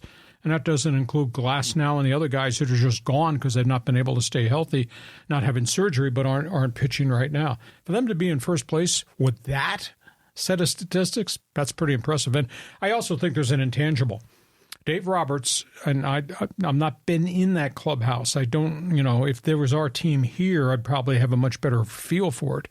His ability to control the egos and the emotions of that team, because they're all making unbelievable salaries, and there is no ego. That is a consummate collective 26-man roster that plays really well together and obviously pulls the rope the same direction. There's not a lot of junk going on like the junk we had here in San Diego last year with that toxic Padre clubhouse. And Dave Roberts, he controls that out of respect. He's a good guy. Yeah, I think so. Like when I see him interviewed on television, I'm like, right on. I understand him. He's a man of good character. But, the fans, man, there are some fans that think that he has been given so much money, such top talent, that you could roll any manager out there and he would have won 2 or 3 World Series. Yeah, but he's victimized by the stupidity of Trevor Bauer, by the stupidity of Julio Urias. I mean, by the cloud of bad luck with Tyler Glasnow's elbow injury again and again and again. That's all beyond his control. And yet, they're in first place and home field advantage for everything going to the World Series. And yeah, I mean, it's hard to see. I mean, we talk about Schilt as manager of the year. Roberts has got a damn good case. Yep. No, I'd give it to Schilt. What he had to create and fix compared to what Dave inherits and operates with, a little bit different. But hey, listen, we hope you have enjoyed this extended Monday bonus podcast. Playoffs, baby. Baseball in October. It's really cool. We're going to be back here on Thursday at 1 p.m. Keep trying. We'll try to get to you further next Thursday in our Fans Forum. This podcast is brought to you by DIXIELINE Lumber and Home Centers, 9 locations to serve you in San Diego. DIXIELINE, your best friend. John, take a deep breath. We got baseball, then we got Thursday night football, then another weekend in the NFL, another weekend of college football. This is going to be fun. It's going to be great. Right now, we got Braves up 1-0 in the bottom of the 4th in Game 2. Thank you for being with us. Always enjoy having you. Whether you agree or disagree, doesn't matter. We think we're giving you something really different as we say sports talk radio the way it should be done. Thanks for joining us on the podcast. Have yourself a great day from Hacksaw's Headlines. Join us again for Hacksaw's Headlines on YouTube, Facebook, and Twitter. And find the audio version on your favorite podcast app. Touchdown, San Diego! For more content, go to LeeHacksawHamilton.com.